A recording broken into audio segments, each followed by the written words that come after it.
jadi 25, jadi 20, 15, jadi 10, jadi 5. Bolak-baliknya udah berapa kali? Begitu 5, ini Nabi Musa juga masih dorong. Itu kok kayak khawatirnya gak kuat Muhammad umatku, gak sanggup. Minta turun lagi. Kata Nabi Muhammad apa? Aku sudah malu. Nah, ini bikin azan yang Allah wa iyyakum. Nabi malu. Kenapa malu? Kalau kita mau jujur, kamu naik sholat sehari berapa menit ini sekali sholat itu? Ya? Nggak ada 5 menit. 5 kali 5 berapa? 25. Setengah jam nggak nyampe. Ini di luar apa ya? Di luar nunggu adzan iqomahnya gitu ya. Secara umum aja lah kita sholat kan rata-rata nggak baca 5 menit. 5 kali 5. 5 kali 5 kan 25 menit. Nggak nyampe setengah jam. Sisanya kita masih punya waktu 23 setengah atau lebih detail 23 jam 35 menit yang kita tidak sholat. Kan wajibnya sholat toh. Artinya kalau kamu tidak melakukan ibadah itu kan 23 setengah itu kan kembali ke kamu, hakmu lah gitu. Tapi kan ada di antara kita yang milih ngaji, milih belajar itu kan ada. Tapi secara umum itu kan kembali ke pulang pada kita. Maka dalam kondisi seperti itu Nabi Muhammad itu sudah malu. Aku malu kalau minta pengurangan lagi. Makanya sebenarnya kalau kita mau nimbang itu udah nggak balance. Harusnya ketika Allah ngasih hidup kita, niku harusnya kita itu ibadah itu di setengah waktunya itu buat ibadah, setengahnya terserah kita. Harusnya gitu. Tapi ternyata enggak loh. Allah cuman minta setengah jam tok. Bahkan kita itu kita korting loh. Tadi cuman 5 kali 5 itu cuman 25 menit. Terus sebagian orang dengan lancang mengurangi 5 waktu itu terus jadi 3 atau 2. Parah lagi ada yang cuman Jumatan tok, lebih parah lagi ada yang cuman sholat tok gitu. Dan itu kalau kemudian dikatakan, Pak, Mas, ini nek sholat tok gitu kan, hidupku yang kurang berfaedah kalau tidak sholat 5 waktu. Kata dia, cek mending aku melu sholat timbang ora. Loh, lah kowe iki sapa kan gitu. Makanya ikhwani fillah azani Allah wa iyyakum. Al-Hafidz Ibnu Hajar Al-Asqalani mengatakan fihi anna salawatul khams tukaffirud dunubi as-saghair wa ammal kabair fala budda laha minat taubah. Hadis tadi tentang menghapus dosa itu automatically untuk dosa kecil, tapi dosa besar tetap dibutuhkan taubat. Apalagi dosa besarnya terkait utang piutang maka tetap harus diselesaikan. Makanya ikhwan fillah azani Allah wa iyyakum, ini amal yang ringan karena cuma mengambil setengah jam dari 24 jam hidup kita untuk beribadah, tapi Allah janjikan penghapusan dosa semaksimal mungkin. Kalaupun dosa besar tinggal ditobati, sisanya dosa-dosa kecil itu akan tercuci dengan kamu sholat, dari sholat ke sholat, nanti dalam hadis yang lain dari Jumat ke Jumat, dari Ramadan ke Ramadan, dari umroh ke umroh, dari haji ke haji, itu menghapus dosa. Makanya ikhwan azani Allah wa iyyakum, sehingga kunci amalan yang kedua ini, satu, sholatnya ya pada waktunya, jangan sholat subuh pas waktu duha.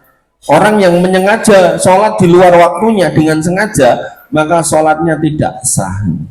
Kenapa? Karena dalilnya menyebutkan apa? Ayo yang bisa dalilnya menyebutkan, ngacung. Dalil apa? Dalil ini tadi loh, sholat harus tepat waktu. Ayo ngacung, cek belakangnya. Kamu udah tadi. Yang belum aja. Apa? Yang keras. Ya, inna sholata kanat alal mu'minina kita mau kota ini. Dia mau diambil enggak? Enggak. Cepat selak rasidol. Wa nifidina azani Allah wa iyyakum. Inna sholata kanat alal mu'minina kita mau kota. Bahasanya seorang mukmin itu dalam sholat dia harus tepat waktu. Makanya kalau menyengaja sholatnya di luar waktunya, ya tidak akan ketemu, nggak bisa. Nah, sehingga kunci amalan ini yaitu sholat pada waktunya dengan wudhu yang sempurna. Sehingga orang yang mau belajar fikih sholat ya harus belajar fikih wudhu, toharoh, nyambung, tidak bisa dipisah. Nah, kemudian sholatnya juga harus diusahakan dengan khusyuk, disempurnakan rukun dan syaratnya. Makanya dalam tarweh yang viral di internet itu kan, itu sholat 23 rakaat selesai dalam waktu 7 atau 8 menit. Nggak mungkin itu tumak ninah, nggak mungkin. Wong kita misal sholat 11 rakaat itu rata-rata itu 15 sampai 20-an menit, maka harusnya dengan perkalian yang mudah 23 itu nek dibagi 11 kan ketemunya 2. Berarti kalau orang yang sholat 23 rakaat ya harusnya 2 kali orang yang sholat 11, bukan malah setengahnya. Kudunya dipengke malah dibagi lah, itu kan salah. Makanya bagaimana mungkin akan mendapatkan tumak ninah kalau kemudian cepatnya seperti itu gitu. Makanya wanifidin azani Allah wa iyyakum, dan bagi laki-laki diusahakan semaksimal mungkin untuk bisa berjamaah di masjid. Kemudian tambahannya Khalifah Utsman bin Affan mengatakan, Nabi SAW bersabda, man tawaddo'a fa ahsanal wudu kharajat khotoyahu min jasadihi hatta tahruja min tahti adfarihi. Barang siapa yang kemudian berwudu dengan sempurna lalu keluar menuju masjid untuk sholat, niat wudunya untuk itu, maka keluarlah dosa-dosanya, kesalahan-kesalahannya dari tubuhnya hingga keluar dari bagian bawah kuku-kukunya. Artinya ketika air wudhu itu membasuh muka kita, maka mudah-mudahan apa yang ada dari maksiat dari anggota badan yang ada di muka itu hilang. Kalau misalnya itu membasuh tangan kita, maka maksiat dari tangan itu mudah-mudahan Allah gugurkan, dan seterusnya. Wanifidin azani Allah wa iyyakum, dan ini nyambung dengan istighfar kemarin. Kita harus sering rajin-rajin istighfar, karena Nabi SAW sebagai orang yang paling mulia saja beliau beristighfar kemarin berapa? Sehari minimal 70 kalau yang kemarin, walaupun ada yang lain 100. Nah, maka wanifidin azani Allah wa iyyakum, kalau Nabi aja minimal 70 ya kita harusnya lebih, sehingga jenengan kalian ya kalau kemudian dalam kondisi duduk-duduk misal nunggu adzan, nunggu apa gitu kan, kalau udah baca Quran ya wirid apapun boleh, bahkan istighfar juga lebih baik. Kemudian amal yang ketiga, amal yang pertama tadi apa syahadat, amal yang kedua sholat, amal yang ketiga siap-siap besoknya ada kuis lagi lumayan. Amal yang ketiga yaitu bersedekah meskipun sedikit. Nabi SAW bersabda dari Adi bin Hatim, ittaqun nar walau bisikit tamroh, berlindunglah kalian dari api neraka walaupun bersedekah dengan 1 biji kurma. Maka dalam Islam sedekah walaupun sedikit itu tetap Allah akan nilai. Makanya kalian ini mumpung masih muda, jangan ragu untuk sedekah. Nah, aku nggak punya duit, Pak Ustadz punya cuma 2.000, enggak apa-apa, 2.000 masukkan. Lah aku nanti mau beli cilok, ya wes 500, yang 1.500 buat cilok, enggak apa-apa. Belajar, justru dari kalian mudah gini belajar. Makanya ada pelajaran berharga yang saya dapatkan waktu nyantri di Ngruki dulu. Itu ada kitab namanya Bulughul Maram, ya. Saya rasa kalian tahu lah. Di dalam kitab Bulughul Maram kita diajarkan di bab terakhir tentang kitabul jami', tentang bab akhlak. Di dalam akhlak di situ ada akhlak yang mahmudah dan mazmumah, akhlak yang terpuji dan akhlak yang tercela. Di dalam akhlak yang terpuji kita suruh ngapalkan itu hadis-hadisnya dan kita apalkan.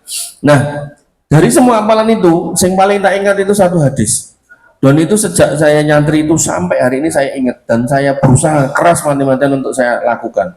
Yaitu apa? Di situ dikatakan Nabi SAW bersabda, wallahu fi aunil abdi madamal abdu fi auni akhihi. Allah itu akan senantiasa membantu, menolong seorang hamba kalau hamba itu mau membantu hamba yang lain. Makanya sebagai seorang muslim, ya, kalian ini santri-santri ini mumpung masih muda, itu harus ringan tangan. Kalau tidak bisa keluar dana karena memang belum punya, maka paling tidak keluar tenaga. Atau kalaupun keluar tenaga juga tidak bisa, keluarlah ucapan-ucapan yang baik, masukkan nasihat yang baik, agar kemudian hidupmu itu bermanfaat. Nanti nyambung dengan hadis Nabi SAW yang berbunyi bahwasanya khairun nas anfa'uhum linnas. Sebaik-baik manusia itu yang paling banyak manfaatnya, dan manfaat di sini nggak selalu soal duit. Nanti nek kamu kaya lah monggo lah, tapi kalau kamu belum kaya, maka manfaatmu bisa sifatnya tenaga, monggo. Misal nanti bagi itu, wah, kalau yang bagi cuma 2 orang 3 orang, wah kok nanti setelah adzan itu kan, nah bangkitlah bantu, ayo tak bantuin gitu. Termasuk misal nyuci piring gitu kan, enggak apa-apa, jangan kemudian cuma mau makannya tok gitu. Nah, iwan bidina janallahu wa iyyakum. Di sini Nabi SAW mengatakan, mintalah lindung dari neraka walaupun hanya dengan 1 butir kurma.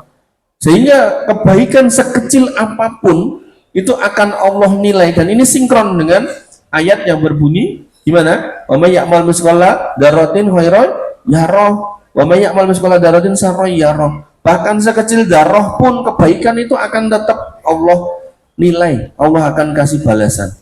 Nabi SAW bersabda, man tasaddaqa bi adli tamratin min kasabin thayyibin wala yaqbalullahu illa thayyib. Barang siapa yang bersedekah sebesar sebiji kurma, satu aja, dari harta yang baik, berarti bukan harta mencuri, bukan harta korupsi.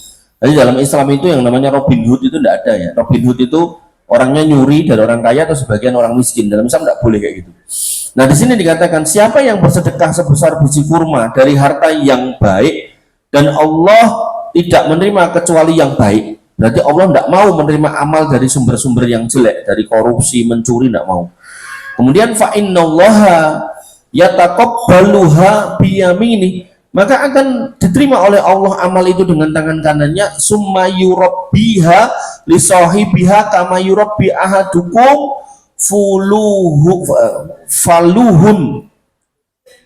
faluwahun.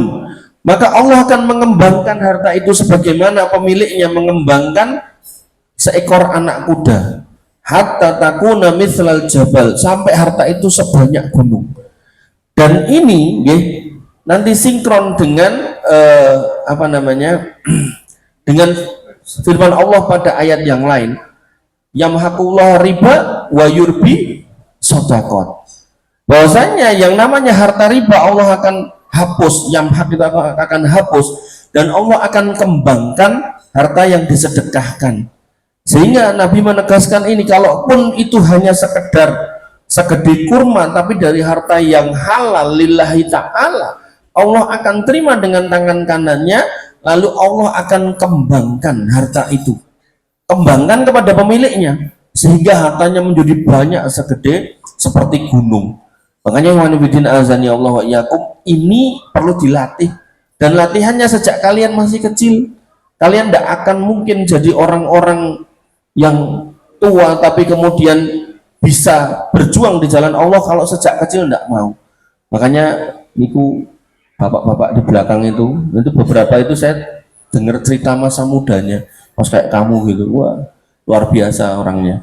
Makanya kok sampai pada level sudah sepuh masih mau membersamai, nah, itu ada perjalanan masa lalu yang menghidupkan agama, menjaga agama sejak muda.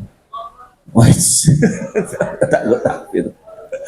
Makanya kamu harus mencontoh itu gitu loh, harus mencontoh itu. Jangan kemudian berpikir wes aku enom tak santai-santai kayak slogane apa itu grup band slang itu, muda foya-foya tua kaya raya mati masuk surga. Ngimpine kan ngono apa yo iso tuh Pak, muda foya-foya nanti nek mati ya suul khotimah no.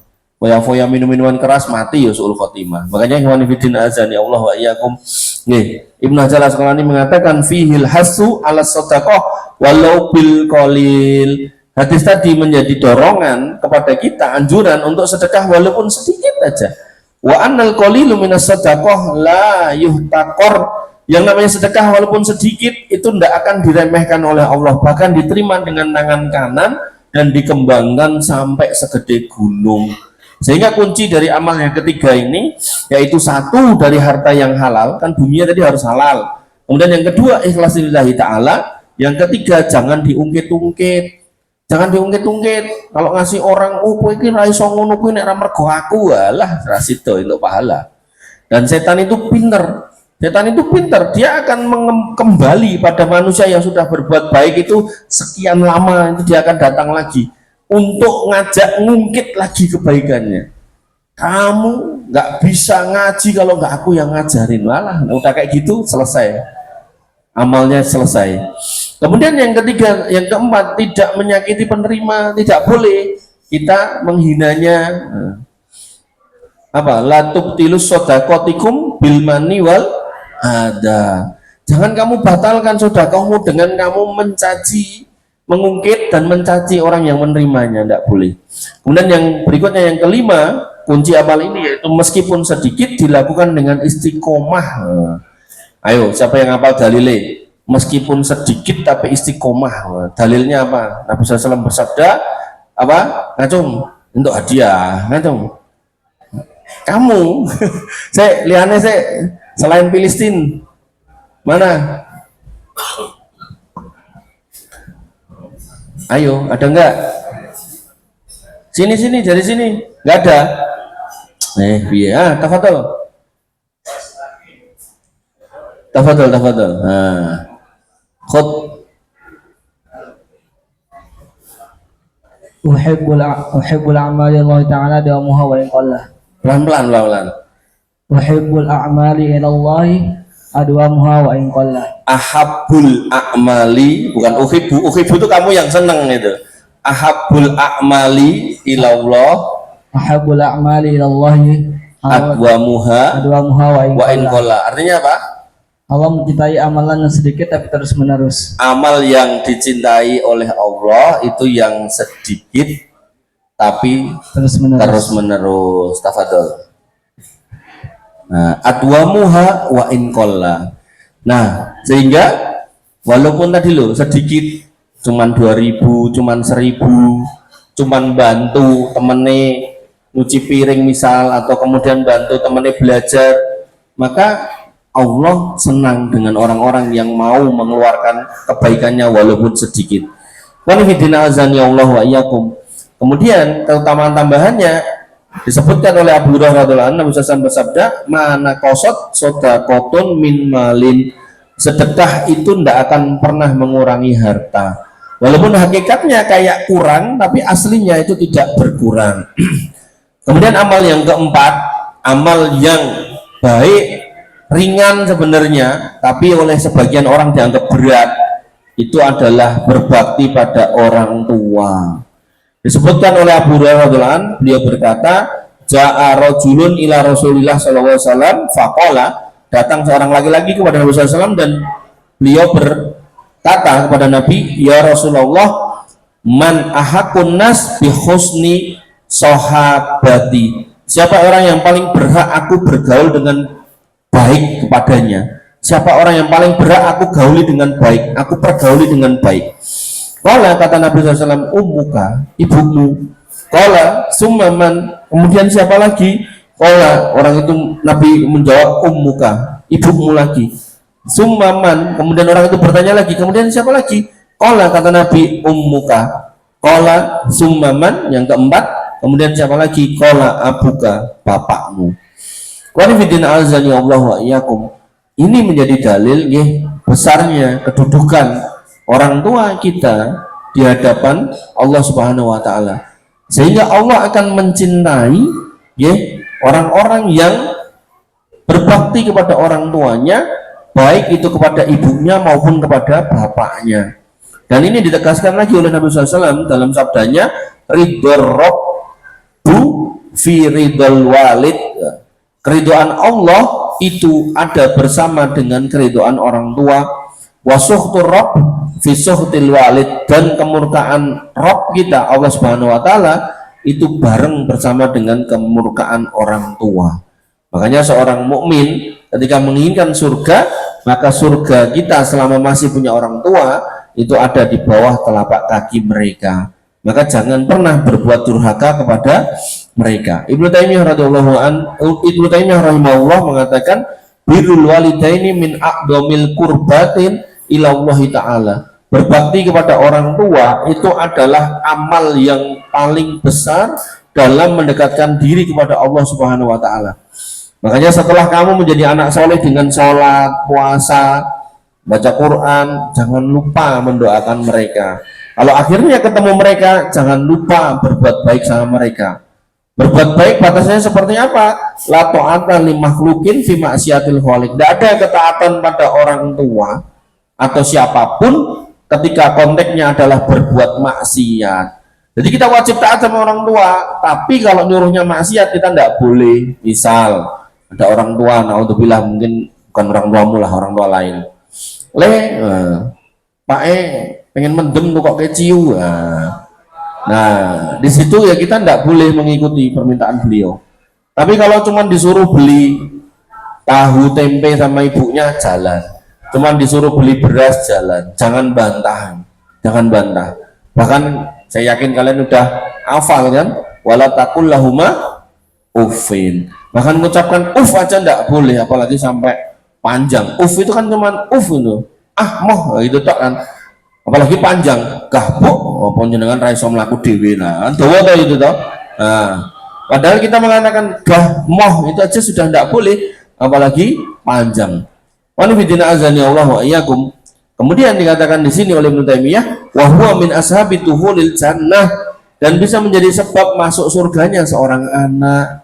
Makanya pantas kalau ada istilah, bukan hadis ya, istilah bahwasanya surga itu di bawah telapak kaki ibu, itu benar secara istilahan, maknanya benar, tapi secara dalil tidak ada. Nah, kunci amalan ini satu, berbicaralah yang lembut kepada orang tua. Makanya kalau kamu ngaku santri ya harus berbicara yang baik dengan orang tua, tidak boleh kasar, tidak boleh. Kemudian yang kedua, taat dalam hal-hal yang ma'ruf. Apa yang diperintahkan mereka selama itu baik, bismillah saya ikuti. Le aene masjid, nggih siap. Le sesuk melu Pak ning sawah, nggih siap. Kaketan ning sawah mbuh ngopo kan enggak tahu. Ayo sesuk melu ibu anu belanja, pegangi belanjaannya, nggih siap. Besok bapak mau beli kambing, ikut yo. Goncengke kambing, siap gitu kan. Jangan sampai kemudian kita malah menolak ini. Kemudian yang ketiga, memenuhi kebutuhan mereka. Ini kamu nih sebagai laki-laki, laki-laki itu punya tugas berat mas. Jadi jangan dipikir laki-laki itu, wah laki-laki warisannya loro, itu bener. Tapi pertanyaannya, kenapa laki-laki itu diberikan 2 kali daripada perempuan? Karena karena orang tuamu ketika sudah tidak sanggup mencari, itu kewajibanmu untuk ngopeni. Makanya seorang laki-laki itu harus mempersiapkan diri sebagai tulang punggung, tidak boleh tulang tulung, tidak boleh. Jadi kamu harus kemudian siap menanggung semua yang ada di dalam keluargamu itu, wabil khusus orang tuamu. Bahkan nanti ketika adik kakakmu yang perempuan kok kemudian kesusahan dalam urusan dunia, itu jadi tanggung jawab seorang laki-laki. Angel loh jadi lanangan. Makanya banyak laki-laki itu pilih pensiun, pilih jadi perempuan, pakai lipstik ya. Jadi umatnya Nabi Lut, naudzubillah. Ya. Tidak ada tuh di sini toh. Lanang kabeh toh ini toh. Nah, iya. Be a man gitu loh ya. Be a man gitu. Jadilah laki-laki gitu. Makanya kan sering saya sampaikan toh di majelis kita itu. Imam Syafi'i itu mengatakan apa? Faman arodat dunya fa alaihi bil ilmu. Kamu nek pengen duniamu kepegang, gak susah hidupmu di dunia, pakai ilmu, carilah ilmu. Makanya kan tak dorong loh, nanti lulus dari sini kuliahlah gitu. Nek orang tua nih sanggup bayari, ya sama orang tuanya. Nek nggak sanggup, ikut saya ya tak sekolah ke lo, gitu. Kok oke man saya ngomong siapa? Kemarin katanya 1 tok. Nah, kemudian yang kedua, waman aradal akhirah fa alaihi bil ilmu. Pengen akhirat ya pakai ilmu lah. Inilah kamu cari jalannya. Kamu ngaji, kamu hafalkan Quran. Itu dalam rangka untuk sukses akhirat. Waman aradahuma fa alaihi bil ilmu. Pengen dua-duanya sukses dunia akhirat, pakai ilmu. Pakai ilmu. Makanya jangan sampai duniane dapat, akhiratnya luput. Harusnya dunia akhirat katut, keliru toh. Akhirat apa? Dapat, terus dunia katut gitu. Makanya seorang mukmin tuh harus sukses dunia akhirat. Tidak boleh di dunia jadi beban orang lain, di akhirat juga harus sukses. Nah, kemudian memenuhi kebutuhan mereka. Yang keempat, kalian wajib mendoakan mereka. Makanya naik sholat itu, Nabi mengatakan aqrabu ma yakunul abdu min rabbihi wa huwa sajid. Kondisi seorang hamba itu paling dekat dengan Rabbnya ketika dia sujud. Nah, kalau imamnya sujudnya lama, kamu jangan bersulo, tambahi doanya dalam sujud. Setelah kamu doa sujud, subhana rabbiyal a'la, subhana rabbiyal a'la, subhana rabbiyal a'la, tambahi rabbi firli wali walidayya warhamhuma kama rabbayani shaghira. Doakan orang tuamu itu, doakan. Karena dulu waktu ibumu gembol kamu, itu yang keluar itu doa-doa yang baik. Muga-muga dadi anak sing soleh, muga-muga dadi anak sing pinter, sing hebat, sing utama, kan gitu. Tidak ada orang tua itu mendoakan muga-muga jadi anak ciloko ahli neraka, tidak ada, tidak ada. Makanya ikhwanifidin azani Allah wa iyyakum, seorang anak yang baik dia harus kemudian mendoakan orang tuanya. Kemudian yang terakhir, tidak boleh menyakiti hati mereka. Ketika orang tuamu sudah mengatakan aku rasa seneng nek kowe ngene, maka ya jangan dilanggar. Aku rasa seneng nek kowe gak sholat, ya jangan gak sholat. Aku rasa seneng nek kowe nglakoni iki, ya jangan buat mereka bersedih ya. Nah, ini bidin azani Allah wa iyyakum. Kalau secara ayat banyak, salah satunya adalah Quran surat Al-Isra ayat 23, wa qadha rabbuka alla ta'budu illa iyyah wa bil walidaini ihsana. Dan Rabbmu telah memerintahkan supaya kamu jangan menyembah selain Dia. Berarti perintah pertama itu tauhid, dan perintah yang kedua, hendaklah kamu berbuat baik dengan kepada orang tuamu. Dan digunakan kata ihsan, kata Nabi ketika ditanya oleh malaikat Jibril, wa mal ihsan, ihsan itu apa? Nabi menjawab, anta budallah annaka tarahu fa ilam takun tarahu fa innahu yaraka. Engkau beribadah kepada Allah, berbuat baik kepada Allah, beramal baik seolah-olah kamu melihat Allah, tapi kalau Allah tidak terlihat olehmu, maka yakinlah Allah melihat kamu. Sehingga makna ihsan kepada orang tua, seorang anak tidak boleh melakukan transaksi pada orang tuanya. Nanti ibu bapakmu dah sepuh, le ngonek pak etuwe raiso golek melu yo, moh pak entuk dengan syarat sawaing gua aku, ndak boleh. Boleh pak ikut sama saya, tapi rumah itu buat aku, saudaraku ndak usah, ndak boleh kayak gitu. Bertransaksi dengan orang tua itu tidak boleh. Ketika orang tua meminta, bahkan ada seorang anak yang kemudian dia itu ngeluh kepada Nabi, ya Rasul, bapak saya mencuri di rumah saya. Loh kok iso? Nah, kemudian bapaknya dipanggil, kamu bener nyuri? Saya cuman datang ke rumahnya ngambil makan. Kemudian apa kata Nabi kepada anak itu? Anta wa maluka li abika, kowe karo bondomu gone pakmu. Artinya kalau orang tua kalian pun masuk rumahmu hanya untuk makan minum, tidak perlu izin. Tapi nek temenmu masuk berusukan terus tiba-tiba ngambil itu nyolong namanya. Tapi nek bapakmu, ibumu masuk rumahmu, apalagi dalam kondisi lapar, haus untuk makan, kok sak warak-warake, itu ndak perlu izin. Makanya sedih ketika kita lihat berita ada seorang anak ngelaporkan orang tuanya atau mertuanya ke polisi gara-gara ini, gara-gara. Nah, maka ikhwan fillah azani Allah wa iyyakum. Belum lagi nanti kisah seorang anak yang sangat luar biasa mengurusi bapaknya. Bapaknya itu, nek orang Jawa bilang itu gendong amben. Nah, terus dia tidur di atas dipan terus, tidak bisa jalan, buang air besar ya di situ. Qadarullah dia adalah murid Al-Imam Al-Hasan Al-Basri. Bertanya murid ini ketika majelis gini, ya Imam, ya Syekh, saya bertanya, saya punya bapak saya itu gendong amben, sudah tidak bisa ngapa-ngapain. Dan tangan saya ini selalu menceboki dia. Nek dulu tidak ada sabun macam-macam, itu tidak ada. Jadi cuma dicuci pakai air. Dan dia pun mengatakan ini bau kotorannya nempel. Kotoran orang dewasa sama anak kecil itu kan beda. Nek anak kecil hilangnya mudah, nek orang dewasa, orang tua itu kan baunya sangat luar biasa. Nah, ini kotorannya nempel ya Syekh. Apakah penjagaanku setiap saat pada bapakku ini sudah menebus baktiku kepadanya? Apakah sudah impas itu? Kata Imam Al-Basri, belum. Satu tetes keringat dia menetes ketika dia mencarikan makan untuk kamu, itu tidak bisa tertebus walaupun tanganmu bau kotorannya itu. Makanya ikhwan fillah azani Allah wa iyyakum, anak model apa yang sampai berani bunuh ibunya? Di berita itu ada pulang jam 12 malam, kemudian dinasihati sama ibunya, marah, diambil tabung gas 3 kilo, ibu dianiaya sampai mati. Belum lagi nanti yang minta motor nggak dibelikan, rumah dibakar, macam-macam. Nah, itu yang kita sebagai seorang muslim kembali kepada Al-Quran dan Sunnah yang kamu hafalkan, yang kamu dengar dari para pengajar di sini, itu kita dilarang keras untuk melakukan seperti itu. Yang ada kita harus berbakti sama mereka, apapun siapapun mereka.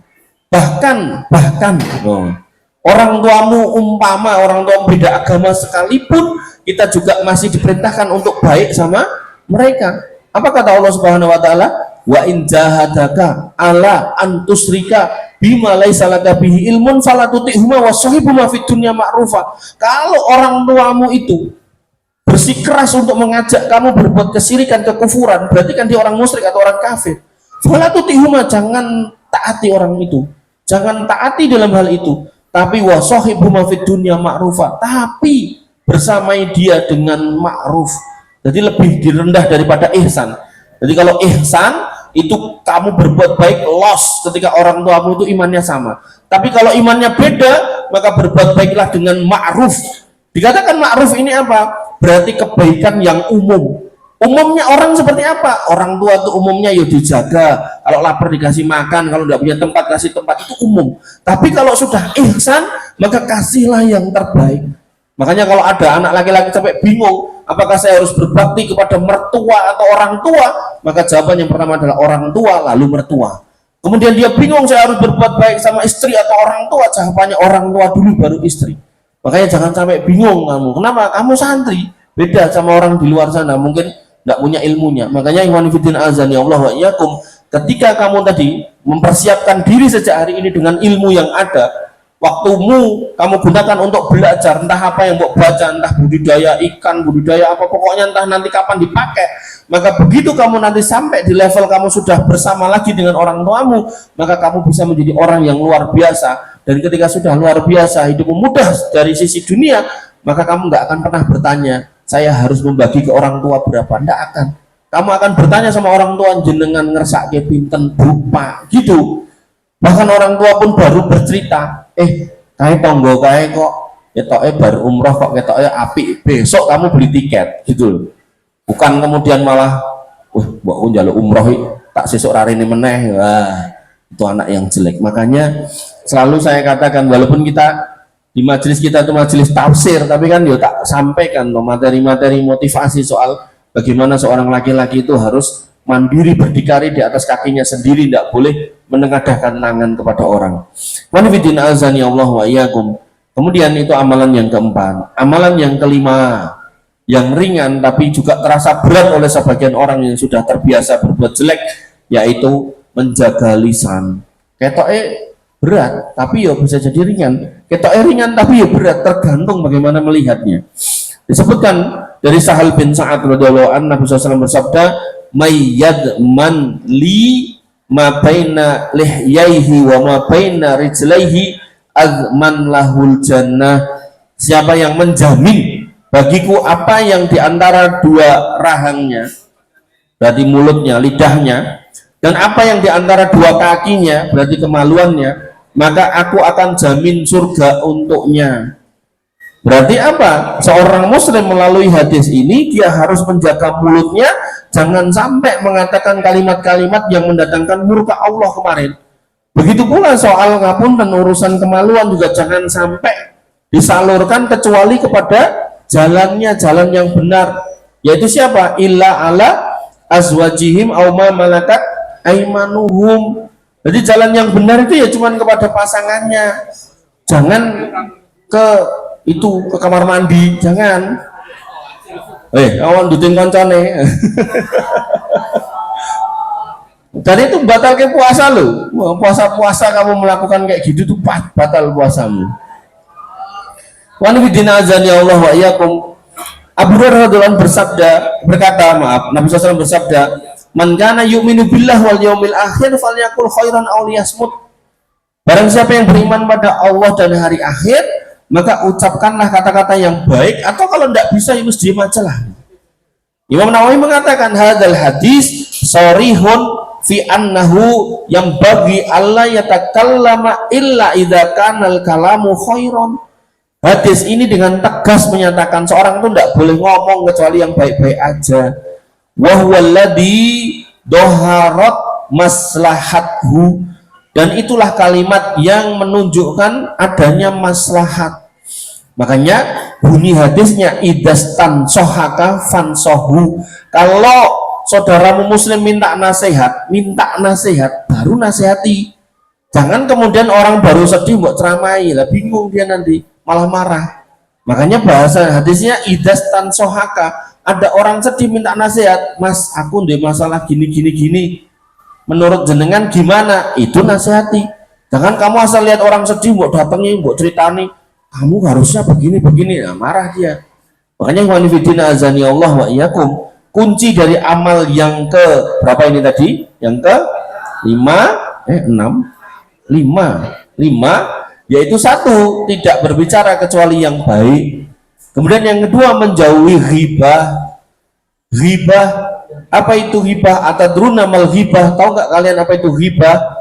Kata Nabi SAW, dikruka akhoka bima yukrohu bima yakrohu. Kamu menyebut tentang saudaramu dan dia itu tidak senang kalau diceritakan itu. Kemudian sahabat bertanya, afa ingkana fihi ma'akul, gimana kalau yang saya ceritakan memang benar adanya, memang orangnya kayak gitu, memang aku cerita ke wongnya lemu, ya wongnya memang aslinya ya lemu gitu kan. Nah kata Nabi, wa ingkana fihi ma'akul, kalau memang itu orangnya kayak gitu, ya itulah ghibah. Wa ilam takun fihi bakot bahatau, tapi yang buat ceritakan tidak ada pada dirinya, berarti kamu sedang berdusta. Makanya ghibah itu ya cerita apa adanya. Padahal orang yang ghibah itu biasanya gini, iki orang rasani lo, iki mau cerita ke apa enenge. Lah justru ghibah itu apa enenge itu, paham nggak? Nah ikhwan fillah azani Allah wa iyyakum. Kemudian yang ketiga, menjauhi namimah, tidak boleh mengadu domba. Yang ada kita diperintahkan fa aslihu baina akhwaikum, damaikanlah di antara saudaramu, bukan malah kemudian menimbulkan permusuhan, perselisihan, bahkan konflik, tidak boleh. Kemudian yang keempat, menjauhi kata-kata yang kotor. Seorang muslim tidak boleh misuh-misuh, tidak boleh. Ucapannya harus baik. Yang biasa misuh-misuh ya harus dilatih untuk meninggalkan ucapan-ucapan kotor itu. Bukan malah belajar, rumahmu mana? Padang, pisuannya orang Padang gimana? Terus tanya temennya, rumahmu mana? Bengkulu, pisuannya orang Bengkulu apa gitu. Oh kamu rumahnya Medan, pisuannya orang Medan apa? Akhirnya malah ngerti pisuannya dari orang Aceh sampai orang Papua. Ini enggak boleh, nggak usah tahu nggak apa-apa, nggak usah tahu nggak apa-apa. Saya itu dari kecil di Surabaya itu sudah dengar pisuan apa itu jancuk, itu dengar dari kecil itu. Tapi sampai gede saya nggak tahu jancuk itu apa ini. Ada yang bilang katanya itu alat kelamin lah, ada yang macam-macam. Baru setelah saya gede saya penasaran jancuk itu apa. Akhirnya apa? Ada yang tahu jancuk itu apa? Tank itu. Jancuk itu tank itu. Tanknya Belanda, mereknya jancuk gitu. Jadi ketika orang-orang Surabaya mau menggempur Belanda yang melakukan agresi militer lagi, bawa tank itu mereknya jancuk. Jancuk gitu. Tank itu. Tapi terus jadi pisuan, ya jangan orang diluak ke jancuk ya tidak mau. Coba kamu ke Surabaya, jancuk sampean ya dikaplok kamu. Ya tidak boleh, kalau sudah diakuisisi sebagai pisuan ya jangan diucapkan walaupun itu tank gitu. Apalagi itu sesuatu yang jelek, itu kemaluan lah apalah gitu kan. Ya itu tidak boleh, tambah nggak boleh lagi ya. Kemudian termasuk menjaga lisan adalah kita menjauhi perdebatan yang nggak manfaat. Makanya nanti Nabi SAW punya sabda, sebentar, saya tak cantumkan belum ya? Oh belum. Nabi punya sabda Nabi mengatakan gini, disiapkan sebuah istana di pinggiran surga buat mereka yang menjauhi perdebatan walaupun dia benar. Jadi kalaupun kamu benar, tapi orangnya ini cuma ngajak debat kusir, padu tok, eker-ekeran tok, maka kamu menjauhi orang itu kamu disiapkan istana di surga. Loh, enak banget tau. Amal ringan berbuah surga itu menjauhi perdebatan. Tapi kalau dia bertanya tadi, idastan sohaka fan sohu, mas, saya dengar jenengan santri yang hafal Quran, mas tolong sebutkan ayat-ayat yang menunjukkan kalau akidah saya menyembah Isa Al-Masih itu salah. Wah, itu namanya orang bertanya, kamu wajib menjawab. Apalagi kamu tahu jawabannya, sebutkan. Laqad kafara alladziina qalu innallaha salisu salasah. Sebutkan lagi ayat yang lain. Kemudian, nggih Mas, matur nuwun. besok saya tak masuk Islam, itu hebat. Tapi nek mau berantem debat kusir nggak jelas dan yang diajak ngobrol yo koyo rapengin kalah walaupun aslinya yo kalah, sampai kita tanya dalilmu tidak, yo nggak bisa jawab, mau pengennya berantem tok, kamu tinggalkan orang seperti itu, nggak penting.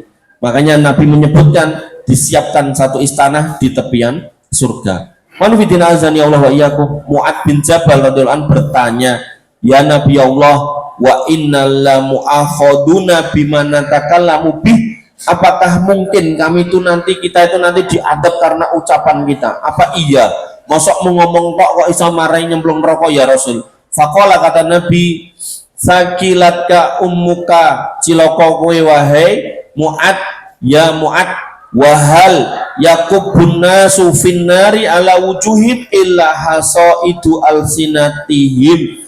Bahkan banyak orang yang tertelungkup mukanya di neraka justru karena ucapannya. Makanya mengucapkan kalimat itu perlu ilmu, sehingga Imam Al-Bukhari dalam kitabnya Sahih Bukhari membuat satu bab dengan judul Al-ilmu qoblal qauli wal amal. Kamu kalau mau ngomong, kalau mau ngamal, pastikan ada ilmunya. Tak kasih contoh, di Jogja ada orang sudah sepuh. Orang yang sepuh ini punya jamaah. Untuk mengikat jamaahnya, dia butuh pengakuan atas kedekatannya kepada Allah, sehingga dia selalu kalau awal Ramadan atau akhir Ramadan mau masuk Syawal, dia selalu mendahului pemerintah, bahkan mendahuluinya itu lebih dari 1 hari, mungkin 2-3 hari. Ketika ditanya oleh wartawan atau ditanya oleh masyarakat, kok jenengan disi tombah, kata mbahnya itu ho mas, lah kok saged jenengan ngangge metode nopo? Aku gak nganggo metode opo-opo, aku langsung nelpon Gusti Allah loh. Maka ucapan yang tidak terukur dengan ilmu akhirnya keluar dari mulut manusia seperti ini, bahkan di kondisi yang sudah sepuh, ini akan menjadikan pengantar yang bersangkutan ke dalam neraka yang sangat mengerikan. Lah apakah itu salah? Ya salah kalau kita kembali kepada dalil. Nabi SAW mengatakan, innakum satarawna rabbakum yaumal qiyamah. Kamu semua akan melihat Allah dengan yaro, dengan mata kamu sendiri pada hari kiamat. Sehingga bertemu Allah, melihat Allah, berkomunikasi dengan Allah dalam artian ngobrol, itu hanya akan terjadi nanti pada hari kiamat. Kama tarawnal qamara fi lailatul badr, dan yang terjadi adalah ketika kamu lihat Allah sebagaimana kamu lihat bulan di malam bulan purnama, kamu tidak akan berdesak-desakan untuk melihat Allah Subhanahu wa taala. Makanya tambahan saya itu menguatkan hadis Mu'ad bin Jabal bahwasanya akan ada orang-orang yang tersungkur di neraka karena sekedar ucapan. Makanya nanti ada tokoh agama yang dia bilang, angger Natalan sing ngomong sik dhewe ning tanggoku Katolik kuwi aku, bukan wong sesama mereka, justru aku. Lah ngono kuwi apa ora salah to Gus? Ora. Emangnya aku ngomong selamat hari ibu terus aku jadi ibu-ibu? Ora. Aku jek tetep bapak-bapak. Emangnya aku nek ngomong selamat hari pahlawan terus aku jadi Avenger? Ora, aku ya jek tetep ngene iki, kata dia. Padahal hadis ini tadi mengkonfirmasi ucapan-ucapan yang Allah murkai berpotensi mengantarkan orangnya ke neraka. Dan termasuk ucapan yang Allah murkai adalah mengucapkan kalau Allah itu punya anak. Laqad jitum say'an idda, telah kamu datangkan perkataan yang membuat Allah itu murka. Saking murkanya Allah sebutkan takadu samawatu yatafattarna minhu wa tansakul ardu wa takhirul jibalu hadda. Saking Allah murkanya hampir-hampir langit itu dibelah sehingga jatuh, bumi itu kemudian dibelah sehingga kalian tenggelam di dalamnya, dan gunung itu dihancurkan lebur. Anta aulir rahmani walada, karena kamu mengucapkan Allah ar-Rahman itu punya anak. Wa may yambaghi lirrahmani ayyattakhidha walada, dan tidak patut Allah Ar-Rahman kamu katakan punya anak. Kan mengucapkan selamat Natal itu kan sama aja mengucapkan selamat atas kelahiran anak Allah. Makanya ikhwan fillah azani Allah wa iyyakum, kalau ada ilmunya enak kita hati-hati. Tapi kalau tidak ada ilmunya maka bahaya. Dan ini menjadi akhir poin, ada masih beberapa poin tapi sudah waktunya jam 5.46. Kita seperti biasa kemarin kita tutup dengan doa karena ini juga waktu-waktu yang utama untuk berdoa. Panjenengan aminkan, mudah-mudahan Allah kabulkan apa yang kita mintakan kepada Allah Subhanahu wa taala. Sebentar, saya sudah menyiapkan doanya.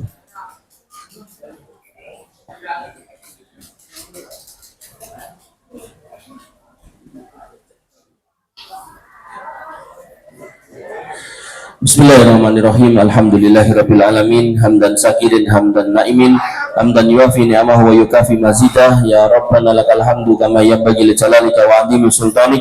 Rabbana lakal hamdu anta nurus samawati wal ardi wa man fina lakal hamdu la ilaha illa anta subhanaka inna kunna minadh dhalimin wa illam taghfir lana wa tarhamna lanakunanna minal khasirin. Allahumma ighfir lil muslimina wal muslimat wal mu'minina wal mu'minat al ahya'i minhum wal amwat innaka samiun qaribun mujibud da'wat ya qadiyal hajat.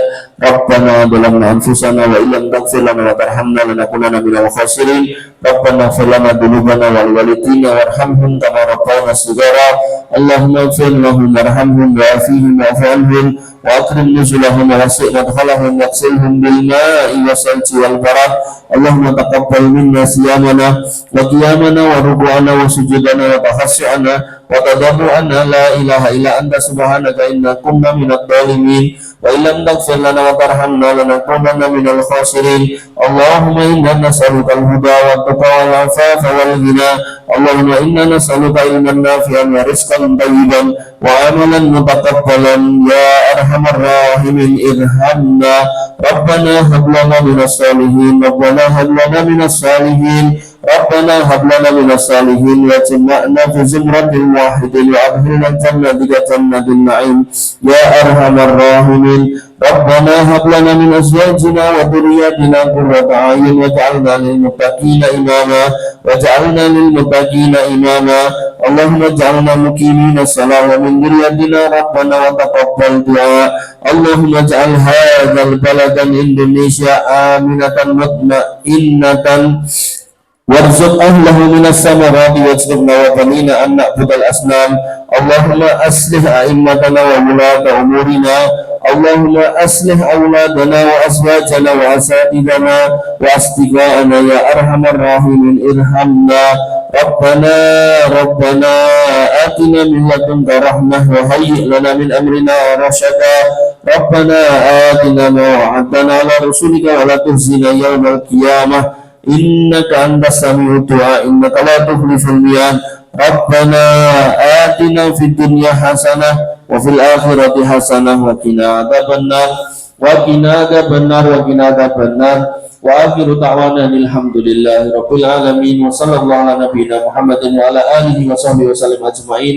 Warhamna ma'ahum birahmatika ya arhamar rahimin. Amin amin ya rabbal alamin. Ikhwan fillah azani Allah wa iyyakum. Demikian yang bisa saya sampaikan pada sesi kali ini, kurang lebihnya saya mohon maaf. Alafu minkum. Subhanakallahumma bihamdika asyhadu an la ilaha illa anta astaghfiruka wa atubu ilaik. Assalamualaikum warahmatullahi wabarakatuh.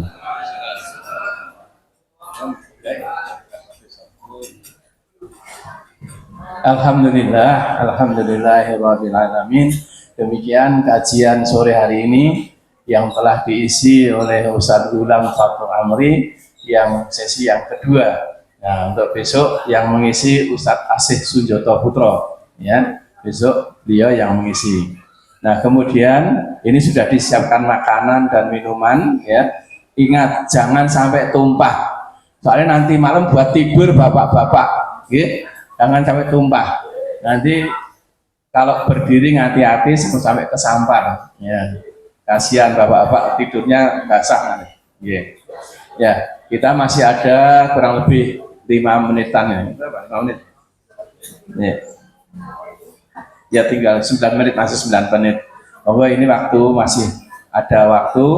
Saya sampaikan nanti malam ada diskusinya. Kalau Anda sekalian, bapak-bapak semuanya ingin sukses dalam urusan ibadah dan sukses urusan hidup di dunia, sukses ekonominya, ikuti nanti ya, ikuti nanti diskusi tematik setelah kita khataman Quran.